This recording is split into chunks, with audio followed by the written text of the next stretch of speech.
saya ingin melakukan wawancara terkait praktek pengambilan keputusan karena bikin di sini sebagai sekolah ya Bu ya. Jadi saya ingin memberikan beberapa pertanyaan mengenai pengambilan keputusan. Ini juga kami lakukan sebagai pemenuhan tugas dalam modul 3.1 yaitu pengambilan keputusan berbasis nilai-nilai kebajikan yang ada di guru penggerak. Oke. Baik, untuk ini Bu, selama Ibu menjadi kepala sekolah di TK Sekolah Alam Indonesia ini, adakah masalah yang pernah Ibu hadapi sebagai pemimpin di mana ketika itu Ibu ingin mengambil keputusan itu dibuat dilema gitu? Kira-kira kalau misalnya ada, Ibu boleh ceritakan dan juga bagaimana sih cara penyelesaiannya? Baik, teman yang saya rasakan selama menjadi kepala sekolah dan cukup dilematik ya dalam mengambil keputusan itu adalah dalam proses penerimaan guru baru. Jadi di SI itu ada yang namanya penerimaan guru baru yang harus melewati tahap percobaan. Nah, dilematiknya atau tantangannya adalah ketika kebutuhan guru berbenturan dengan kualitas guru tersebut. Jadi ada momen di mana saya itu posisinya butuh guru, namun di satu sisi saya harus menyadari bahwa kualitas guru ini tidak memenuhi standar yang ada di SAI. Nah, hal tersebut biasanya menjadi tantangan kami dalam pengambilan keputusan untuk menentukan lanjut atau tidak guru tersebut. Oke, baik. Ya, tadi Ibu Jin bilang bahwa ada dilema antara penerimaan guru ya Bu Jin ya, karena memang kita punya kualifikasinya, tetapi di satu sisi kita butuh guru gitu ya. Kalau kita terima juga kalau nggak sesuai kualifikasi juga membingungkan ya. Untuk yang kejadian seperti ini kira-kira gimana sih Bu cara penyelesaiannya?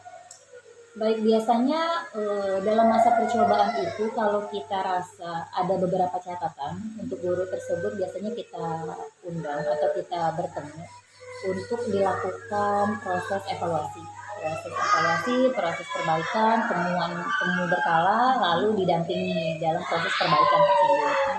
Jika dalam prosesnya ternyata guru tersebut mengalami kemajuan atau perbaikan, Ibu Jun identifikasi sendiri, dan sekarang kalau untuk rujukan moral sendiri Bu Jun pernah mengalami Kak kira-kira Kak menghadapi ini masalah yang seperti apa? Betul. Kalau saya yang menghadapi langsung tapi tidak di lembaga pendidikan ya, berhubungan dengan teman yang lain gitu.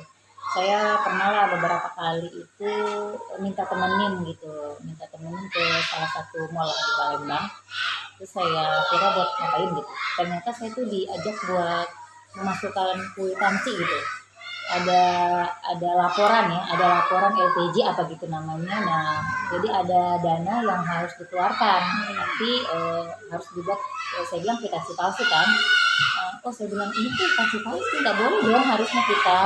Nah, ternyata sudah biasa di lembaga tersebut melakukan hal-hal demikian.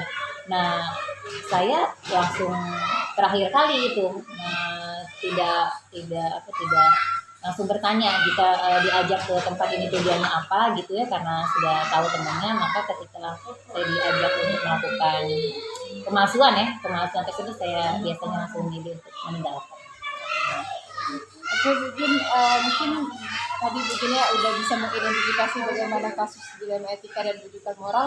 Sekarang kita bagaimana Anda menjalankan pengambilan keputusan di sekolah, terutama untuk kasus yang tadi, yang dimana ada kepentingan yang sama-sama benar dan sama-sama mengandung nilai kebajikan. Ya, kayak tadi kan guru diterima benar memenuhi kuota guru, tapi guru diterima tidak diterima karena dia mungkin tidak sesuai kualifikasi juga benar. Kalau ada dua nilai yang sama-sama seperti itu, kira-kira bagaimana perasaan Anda? Betul, ini menjadi tantangan ya, karena pengambilan keputusan di SI itu tidak sendiri. Jadi ada tim manajemen yang biasanya kita banyak terdebat di area situ. Pertama misalnya pertimbangannya itu kebutuhan sekolah itu sangat menjadi prioritas. Yang kedua, saya rasa biasanya saya mengedepankan kualifikasi. Buat saya kebutuhan itu jelas harus kita penuhi, namun memenuhi standar dengan yang tidak sesuai dengan kualifikasi, saya rasa itu akan menjadi kesulitan yang jauh lebih panjang. Makanya kita itu harus berpikir lebih lama gitu ya dalam mengambil keputusan itu. Mau sulitnya sekarang atau sulitnya nanti gitu. Makanya akhirnya kita kembalikan kepada sistem. kadang juga yang menjadi pertimbangan misalnya faktor-faktor personal, kita lihat latar belakang guru tersebut, kondisi keuangan, kesulitan itu biasanya juga akan menjadi dilema. Dan kita lihat latar belakang guru tersebut, kondisi keuangan, kesulitan itu biasanya juga akan menjadi dilema dalam pengambilan keputusan karena ada nilai-nilai moral ya secara pribadi yang aduh kasihan misalnya seperti itu. Namun tadi saya kembalikan lagi kepada sistem. Tidak mungkin sebuah lembaga itu bergerak dengan rasa kasihan. Tidak mungkin sebuah lembaga itu bergerak dengan rasa tidak enak.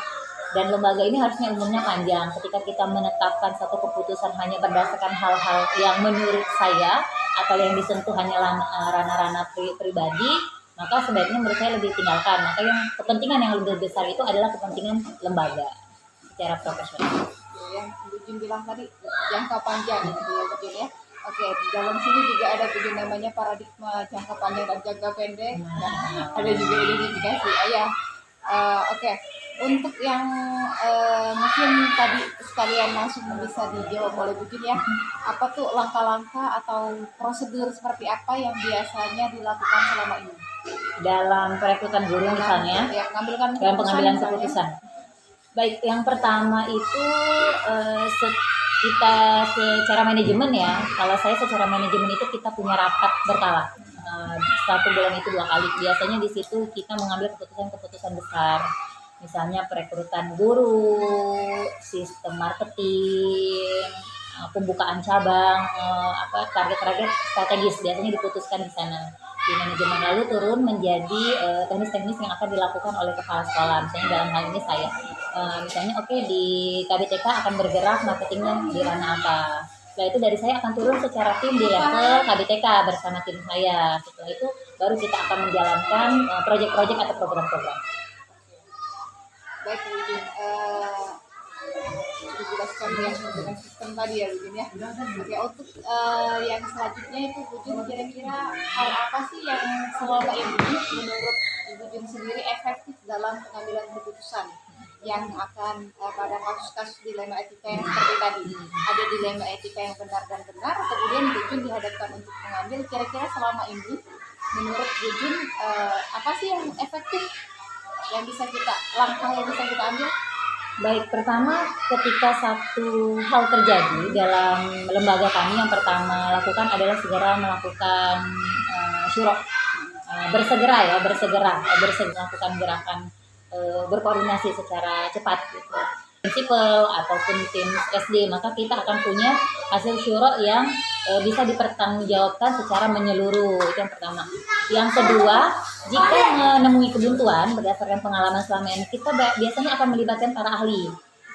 Misalnya kita melibatkan psikolog ataupun orang-orang yang memang kita anggap mampu membantu kita dalam pengambilan keputusan, atau melibatkan pihak yang di atas kita, SAI pusat misalnya gitu. Jadi yang selanjutnya nih kira-kira selama ini dalam pengambilan keputusan yang dilema tadi Bu ya, dalam kasus-kasus dilema etika, menurut Ibu nih pernahkah apa sih yang menjadi tantangan tersendiri untuk Ibu dalam mengambil keputusan? Kembali tadi ya, yang paling tantangan di sini adalah proses rekrutmen guru. Itu yang paling menantang menurut saya, dikarenakan kita tadi berbenturan antara kualifikasi dengan kebutuhan. Jadi yang kita harus menyadari bahwa orang-orang atau guru-guru yang memilih untuk bersama di SAI ini tuh tidak banyak. Tadi masih terasa asing dengan pendidikan di sekolah alam. Nah, ketika kita butuh guru namun tidak dengan kualifikasi, inilah yang menjadi dilema. Biasanya keputusannya tuh agak lebih panjang di tim, kami sebagai tim gitu. Iya, tapi kita gurunya tuh harus kita butuhkan. Kita ada programnya, harus segera. Namun di satu sisi gurunya nggak memenuhi kualifikasi, nggak mungkin gitu. Nah, itu yang biasanya tuh selalu jadi debat panjang lah kami di manajemen untuk akhirnya memutuskan. Itu yang menjadi tantangannya ya, tantangannya betul. Lebih. Oke, kalau ini selanjutnya itu apakah Ibu ya memiliki jadwal gitu ya atau aturan tertentu dalam penyelesaian kasus dilema etika? Apakah langsung menyelesaikan di tempat saat itu atau memang harus ada jadwal untuk menyelesaikannya bersama dan bagaimana bentuk dari penyelesaiannya? Balik lagi ke yang Oke, kalau kita menemukan satu kasus yang dilema etika, kalau saya bukan bukan saya, kalau kami di SHI itu tidak bisa mengambil keputusan serta merta. Jadi biasanya kita melakukan catatan-catatan dulu, kita kumpulkan data, kita cari pertemuan momen dengan tim yang lain yang biasanya kita minta bantuan, penemuan yang kita dapatkan itu dapat nggak di tim yang lain, itu yang pertama. Kedua, biasanya kita akan melanjutkan tadi proses pemanggilan terkait data-data atau fakta-fakta yang kita temukan di lapangan, bagaimana orang yang bersangkutan mengkonfirmasi hal tersebut sehingga kita mendapatkan pandangan dari banyak sisi untuk hal tersebut. Lalu dari situ biasanya kita akan mengetahui sejauh mana orang yang bersangkutan itu sesuai atau tidak dengan nilai-nilai yang ada di SHI. Oke. Artinya kalau dari dijelaskan sama Bu Jin tadi, pengambilan keputusannya tidak semerta di tempat gitu Bu ya. Jadi melalui proses, melalui mengumpulkan fakta dulu, baru nanti ada langkah-langkah selanjutnya yang akan dijadwalkan gitu ya. Betul. Oke Bu.